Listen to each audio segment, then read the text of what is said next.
These colors never going to be right. Came out of the drawer all bent. Gonna get some liquid on there or something.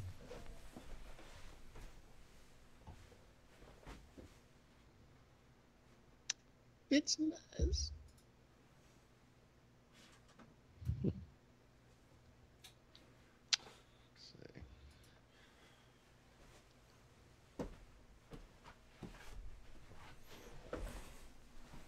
I'm gonna guess that goes in that way.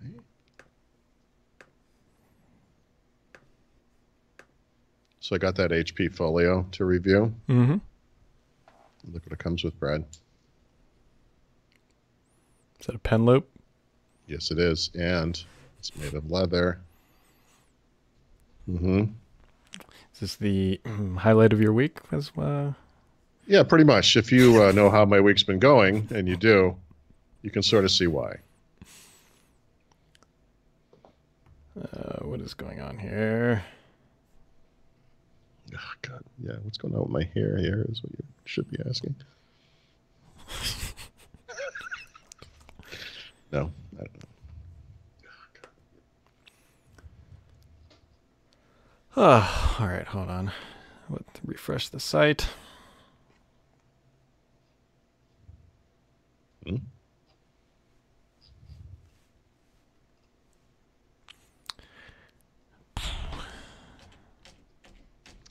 Yep, here we are. Mm-hmm. Mm-hmm. It's just another thrilling day. Hold on, we're going to live stream Paul's death. Keep going, buddy. Well, take the bell. Was that the Truman Show? It says he was born on TV, he can die on TV. Mm-hmm. Jeez. Got the chat room open. How's the snow situation? How's the snow, Paul? This is not an exaggeration. Like when we went to bed last night, we knew it was going to like rain all night. So we're like, we're going to wake up and there'll be snow on the ground, but the driveway and the streets will be clear. And that did not happen. In fact, all the rain did was add like an icy 1-inch layer on top of the snow. My daughter obviously didn't have school because this is Pennsylvania and they never have school. Who cares? You know, like an uneducated electorate is what you're looking for if you're of a certain political bent. Mm-hmm. Anyway, yeah, so here we are in Narnia. It's great. November 15th was yesterday, 16th today. I saw some guy out walking this morning and I was like, you know, maybe this will be it for the whole winter. And then he just laughed and walked away. Oh, well. You ready? Sure.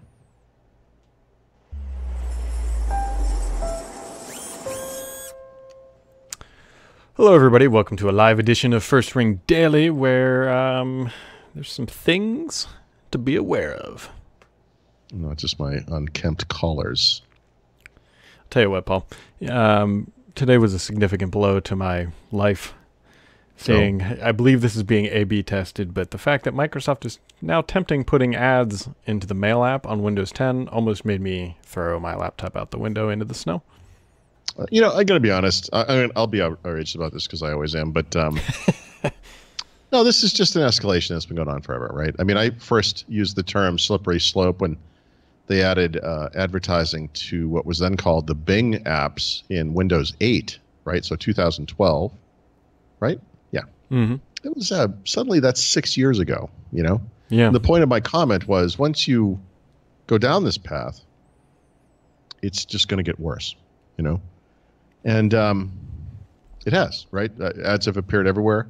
There have been some that have been so outrageous that people pushed back during the Insider program and they actually decided to scale back. Remember that craziness, the on-install stuff for Chrome when the advertisement for Microsoft Edge would come out. They actually stepped back from the cliff on that one. But yeah, it's frustrating. And even more frustrating than the actual act is that there were people out there who are just fine with this, you know. Or they'll just kind of rationalize it. Like, what do you expect? You know, they just keep upgrading you for free. Yeah. You don't have to pay for it anymore. So this is how you pay for it. Like, excuse me, that was Microsoft's scheme. I didn't agree to that. Mm-hmm. I'd much rather pay for this thing every 3 years. Nobody wanted this. This is not something we all said, yeah, put advertising in the product and Windows will just be free forever. Let's not, no. Well, obviously to build on that, if you go buy a new laptop, it comes with Windows 10. You just paid for Windows 10. Yeah. Not directly, but you did. For Windows 10. Yep. Yeah, if this shows up on my production machine, you're gonna see a mental breakdown via a mail app. Well, so obviously you were using, or maybe you still are using Newton Mail, so you kind of moved past that. But before that, and maybe since then, you have used Windows Mail. It's interesting how, in fact, cynically, you could almost imagine somewhere in Redmond, someone was like, guys, there are a lot of people using this app. Let's monetize it, I don't know. This past week I got a Mac, the MacBook Air. Yep. And in the process of putting apps on it, I had been using this application that was like you see a lot of this in the Mac App Store. It's basically like an application front end for a web app. So in this case, it was for Google Inbox, right? I think it's called Boxy, like Boxy Inbox, right? So I paid for it. It was probably maybe $5 or less. I don't remember. Mm-hmm. Anyway, Inbox is going out of, it's going away. And so when you bring up the app for the first time, it says, hey, by the way, this thing's going away soon, but we have this other thing we're going to start selling called Boxy Suite, which is basically a web or a native app wrapper on top of Gmail and then one on top of Google Calendar. And I said, well, cool, I'll buy this thing. And for now, I'm still using the Boxy Inbox because I prefer that app. But, as that goes away early next year, I'm going to have to switch over. But here's the point of the story. I paid for this thing, right? Yeah. And I don't mind paying for things like this. The point is not that, email should be free or whatever. I don't know the Windows. Well, I don't know because I haven't looked in a while. But I know you have. But based on my experience in the past, the quality of the third-party email applications in the Microsoft Store is not high. On the Mac side, I know from having just looked that you see a lot of these web wrappers. It's kind of a big thing in that space for some reason. And I don't know why, but I'm going to just get rid of the cat there. I'm not in the mood for this today. She hears my voice, and she just thinks this is the time I'm going to get petted in front of the camera for some reason. Whatever. The thing is, it's not a shell around the web app. There is that, actually. But they actually add native app features to the thing, too. So there's some value being added here. They're not just wrapping it, Mm-hmm. And I don't mind. What I do mind is putting an ad into something that was previously free and didn't have ads and not giving someone the opportunity to not do that, Yeah. In the Microsoft space, you could kind of make the argument, well, if you're an Office 365 subscriber, you shouldn't see ads in that app. Mm-hmm. And maybe that's the way they're going to go. I don't know. They've never done that. It's just there are better approaches. Yeah, I'm actually looking at this Boxy Suite because if it does happen, my biggest challenge is that I kind of hate the way Gmail looks. Is my problem. Yeah, me too. Which is why I'm using Boxy Inbox still as the email app because I really, really hate the way Gmail looks. Yeah, it's just I don't know why they have to break things out. It's like, oh look, you can click directly on the attachment without having to open the email, but the UI just looks like a dumpster fire. I don't know. No, it's terrible. And when they first announced they were getting rid of Inbox, I wrote an article about this. I was like, I am not using Gmail. Screw this. And I've been experimenting with different solutions since. I saw today that Engadget or Gizmodo or one of those type of sites just woke up to this as well. They wrote an article, something along the lines of, it turns out a lot of people who use Inbox hate Gmail. Mm-hmm. And it's like, yeah, because it's terrible. And I know. I'm not happy about this. Well, good. Well, you can welcome to my neighborhood of pain and suffering every time you look at an email. Yeah. I wish those kind of apps were at least available in the Microsoft Store, Yeah. The Mac App Store is a weird thing, and the Mac, app ecosystem is kind of a weird thing. There's this weird preponderance of different app types that we just don't see a lot of on the Windows side. For some reason, there are 3,000 different Markdown editors. There are 3,000 different note-taking apps, from different, everyone from Bob on the corner to some big company.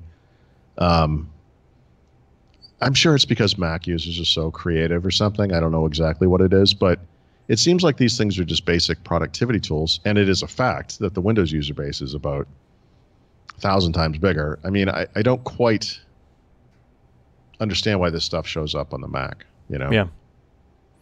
Well, here we are. Other minor things happening. I posted something about this console back here, but we don't need to talk about that. I was like, other minor things. Brad. Yeah, so this was supposed to just be in the book. This is actually how I came upon this stuff, was while working on the book with BeneathTheSurface.com. And I stumbled, whatever, fell face first into some Microsoft content where they were talking about an Xbox One S without a disk drive. And so I kept poking around, and it's like, oh, hey, they're actually building this thing. And so here's the short story. Microsoft's building an Xbox One S without a disk drive. And if you're freaking out because you have a very tall stack of games and you won't be able to play it on that, that is not true. They're working on what they call disk to digital. And basically, long story short, you take the disc, you walk into a store, they take the disc, they give you a digital entitlement, you go download the game, and you have all your games digitally on your device. And right. That should be coming. I keep hearing that it's on track for production for sometime in like spring to summer 2019-ish, sometimes around there. The big thing here is they're trying to lower the price as much as possible. I was told, or whatever, speculating that it will be below $199. I'm almost positive it will, because people are like, well, you can get an Xbox One S for around that price. I think it's going to be lower. I think that was just the top end it could be, and that might even be the top end SKU of it potentially. But when you pull out that drive, what most people are trying to do the math, like, well, how expensive is a Blu-ray drive? Well, it's not just the drive. You got to remember, they have to pay for licensing too on each device. Yep. And so, yep. Yeah. I have not purchased or used a single game disc the entire time I've owned the Xbox One X. Same. And I think Xbox One S, probably the same. And then Xbox One in general, if you go back to the very beginning, I think I bought one game just to test it for some reason, and then I've used like a Blu-ray in it or whatever just to see what that was like. But when we talk, I wrote an article about this, Monday or maybe Tuesday, in the wake of X018 this past weekend, about how that event they had was almost like a commercial, which these events often are. It was kind of like an E3 keynote type thing. Yep. But more specifically, it was almost like a commercial for Xbox Game Pass, right? Sure. Not every game they talked about, but it was like Xbox Game Pass, Xbox Game Pass, Xbox Game Pass, and the kind of day one stuff they're doing. And there's all these little incremental steps you can see that are ways that Microsoft gets to this future we keep talking about, where everything is digitally delivered or streamed or whatever.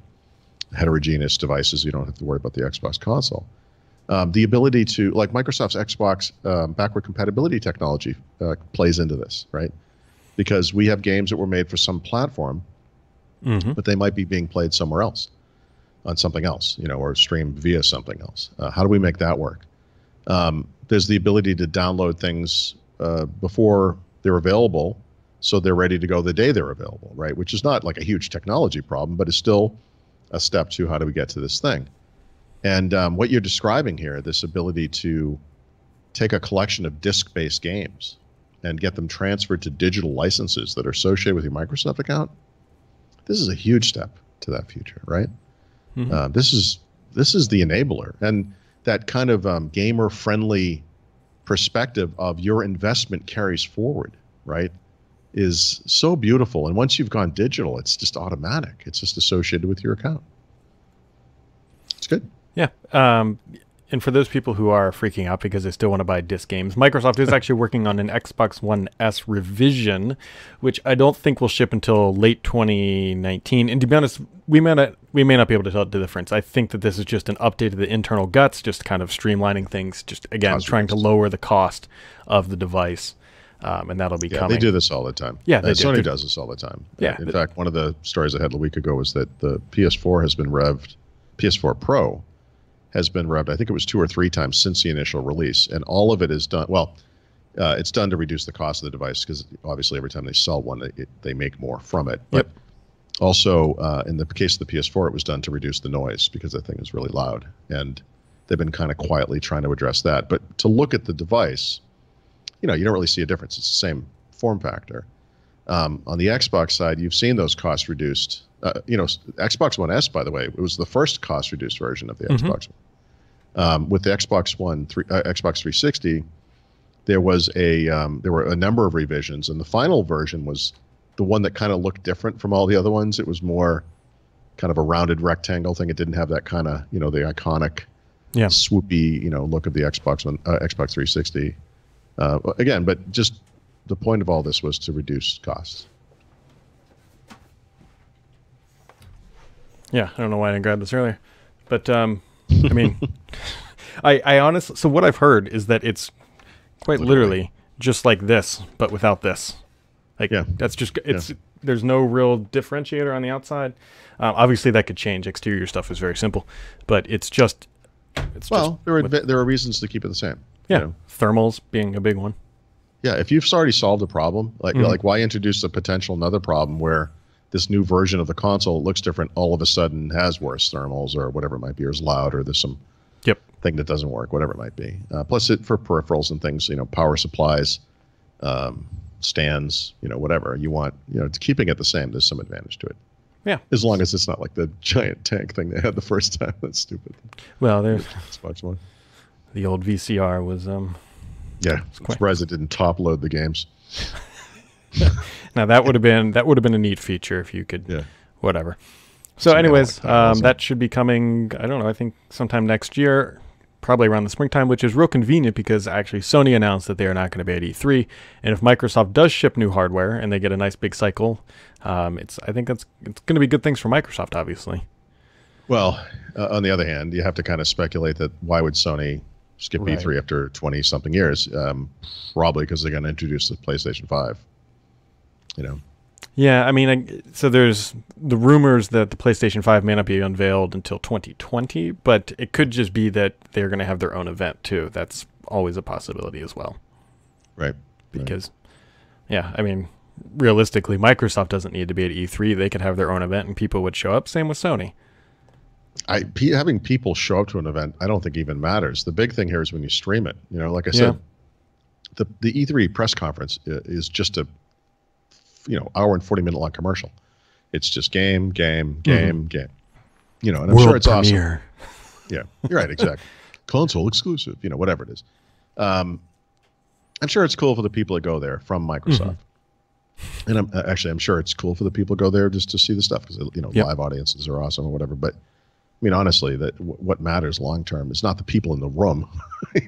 It's the games, and so you could just do this virtually. Yeah, we will. Only Sony really knows what they're doing, and maybe they are just kind of saying, "Hey, this generation is wrapping up." Maybe that's why they announced it. It'd be really expensive to go to E3 too for Sony. Yeah. Imagine the billions and millions of dollars that must cost. Oh, I'm sure it's not cheap to do that because I mean, they not only do they have to rent a studio or whatever, a place, then they have to put all that crap together and bring all those parties and all that stuff. And it actually, what this reminds me of is when Apple dropped out of Macworld, right? And the reason they did that was because they had to adhere to what to them was an artificial schedule that they didn't create. So they had to show up whenever this show was, January, and I think there was one in the summer or spring or something.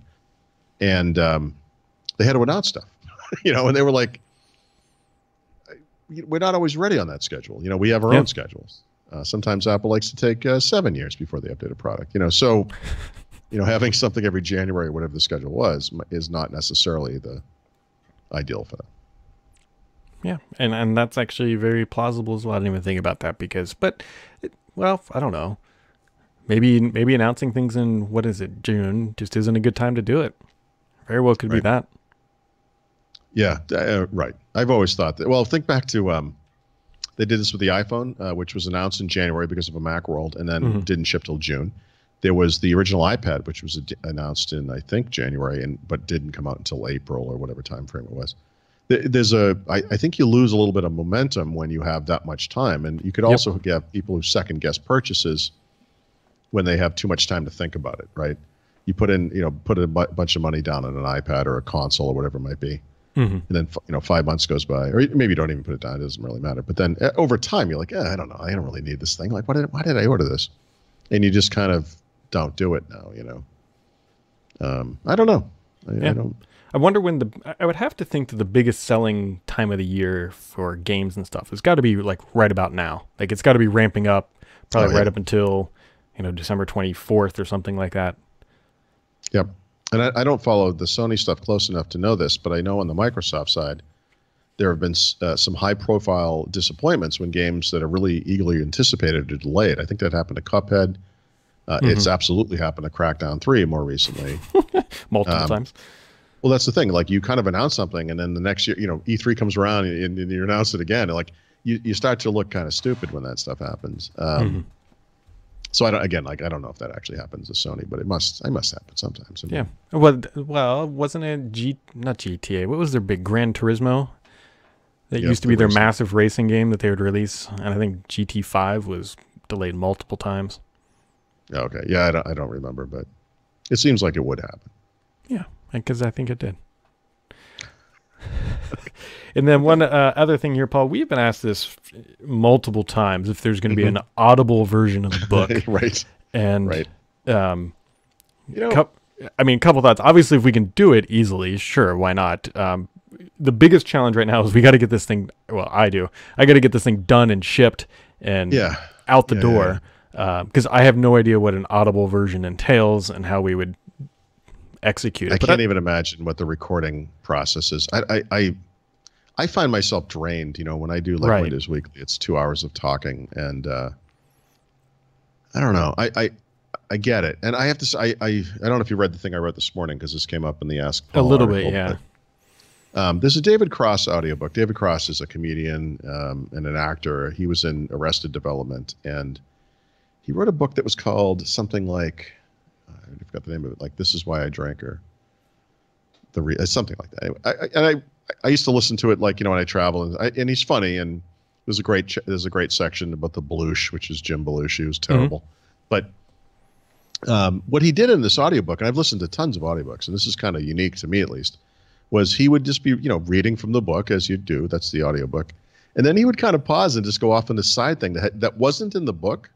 And it was just kind of like, the other thing I remember about this or whatever, like, or just as an aside, he would tell these stories. And I thought, that's actually kind of cool. And the question from the reader today kind of asked about that kind of thing. Like, maybe, like, if I read the book, maybe I could interview you, or you could, we could interject from time to time with other things. And it's kind of interesting. And so I'll just say this, like, I don't want to commit to anything, and I know you don't. I mean, certainly it's up to you, actually. I'm going to put you on the spot. Yes. What are you committing to? Because God knows I am now doing a daily podcast because of this kind of conversation. I want to be really clear. I'm not committing to this. I'm not saying I want to do this, but I think it may be worth exploring some kind of thing. It could be audio or video, where you could just do this by yourself. I mean, I'm not trying to interject myself into your project, but I mean, having like a further discussion around things. Like, I actually kind of, like I told you the other day, and I think I said this on the show, because of your book, I went back and I started watching some of these old Microsoft events, like the original Surface event, the Windows 8 launch, and I talked about how terrible Sanofsky was. And it occurred to me that as a period of history, this stuff is actually really interesting. And it's a little far back now enough that it may be worth some retrospective analysis kind of thing, because not all of the ideas were bad. I mean, honestly, Windows 8 is fondly remembered as a car crash of a certain kind, but there are ideas there. I think as far as like quality goes, you kind of say that the nutso Nazi guy ran the show. I mean, there were no problems for sure, except for the product was terrible. But as far as quality, right? So I don't know. I mean, I guess what I'm trying to say is I think there might be the germ of an idea there. I don't want to assume it for myself, or assume that I'm part of it. But I do think it's a good idea. I do agree. There's something there. I just need to better understand what the overhead is to get that done and how we do it. And somebody just recommended you just read it in your bedroom with your cat scratching you the entire time. Could it? You're right. I think the question is, how unprofessional could it be? Yeah. What's the floor? What level? It's like I'm out walking around and I'm just reading it as I walk, and I bump into things or cars go by. I don't know. Chapter 17, Red in the Side Streets of New York City. There's just exactly. I don't know. It's an idea. That's all. Yeah, I don't know. Somebody recommends doing it for premium, like as a premium podcast session, because there's 26 chapters. Although the first chapter probably, well, I guess it could. You know, I'm all over the map on this one. I'm sorry. We just watched a show on Amazon called Homecoming. Yep. Which is based on a podcast series called Homecoming, which, by the way, is notable for a number of reasons, but maybe the biggest one would be that the star power, like the actual actors who are in the podcast, is bigger than that of the show. Like if you go look at the cast, it's kind of incredible how many famous people are in it. But anyway, it did make me think, like, the show was good enough that it made me kind of want to go back and think about listening to the podcast. I don't know how far the stories differ or where they differ, or if the podcast goes on for longer in the storyline than the show does. I don't know anything about it. I had never heard of the show. But when I saw those people, when I saw who was involved with it, I was thinking to myself, this is clearly a really professional production they did. Like it was, I listened to the little beginning of it. I was like, this is really well done. And it does kind of make me wonder if we could hire famous actors to do this instead of me. If there isn't something cool we could do around audio, maybe it just needs to be you and me in smoking jackets, sit in front of a fire with slippers on, just taking turns reading it and discussing it. This one's your page. Yeah. I can't go through this. You're going to have to do this. I don't know. We'll figure out something eventually. Again, it's an idea. It's a good idea. It is. I'm not committing, like I said, but. Yeah. Well, you got to reread it again this weekend anyways. Maybe just start there. Yeah, right. After my second pass through, I might be like, you know what? I think I'm kind of done with this story. Yeah. We should write about Windows Phone next. That would be hilarious. There's a beginning, a middle, and an end. That could be a 3-part series, to be honest. You could have to buy 3 books. Right. Have to reboot each time. Yeah, like Surface is this really big story, so it's kind of like the Lord of the Rings. And then you have Windows Phone, which isn't as big of a story, but we're going to expand it out. Like, we're going to pretend it's really big. And every time you think you're getting to a good part, the book's just going to end, and then you're going to have to start all over again with a different...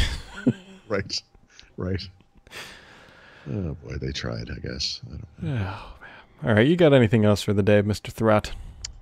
Just one more thing. I did get the HP Folio, Spectre Folio, Spectre Folio, whatever it's called. This thing, the leather computer. Looks like a clipboard. Yeah, which is kind of the point, right? So I'll have a first impressions article about this up today, but I guess I won't ruin the surprise of this, but I do want to point out that the machine is notable because it's made of leather. It's like this weird Frankenwood kind of thing. But actually, there's a much bigger innovation going on here that I think will have ramifications for the 2-in-1 / convertible space going forward. So you'll have to read the article to find out what that is. Ooh, dun, dun, dun. And when's that article going to be done? Tuesday, Wednesday. I don't know. Oh, no, today. It'll be today. It's a good thing you brought that up. I don't think you know this, or maybe I do. I can't remember what I tell you and what I don't tell you. There's going to be no podcast Monday. No, why is that? I am going to Washington, D.C. for the day. Why is that? Business meeting. Okay. Could you be more mysterious and vague? Petri business planning for 2019. Is in Washington, D.C.? Yes. Wow, I love Washington, D.C., but you know what I don't want to do? Sit in a meeting about Petri. What do you call it? Petri planning for 2019? Yeah, that sounds terrible. You sound terrible. Did I just walk around D.C. and take photos and then send them back to you guys? Only if they're taken at a 90 perpendicular and not at a 45 like you like to take. I think it's 30-40% of them will be taken at that angle, for sure. Okay. All right, folks. Well, that wraps it up for today. We'll be back on Tuesday. And have yourselves a wonderful weekend. And next week actually will be completely chopped up because I kind of forgot that Thanksgiving here in the U.S. is on Thursday. So we will be slicing and dicing that podcast schedule. But have yourselves a wonderful day, and we'll catch you back next time. Yeah, I kind of forgot what Thursday is, that thing. Might just be like Tuesday, Wednesday, maybe? Or Yeah. I mean, there's going to be nothing going on Friday other than people getting mauled trying to get into a Walmart. When do you come back from Monday. DC? So you're there meeting in the day and you fly back that day? Yeah. Yeah, because it's only a 60-minute flight, and the meeting is from about 10 to noon, and so my flight's I think at 3. Yep. Okay. So it'll be a long day, but sure, it's nice to get it out of the way. Yep. So all right, catch you later. Bye.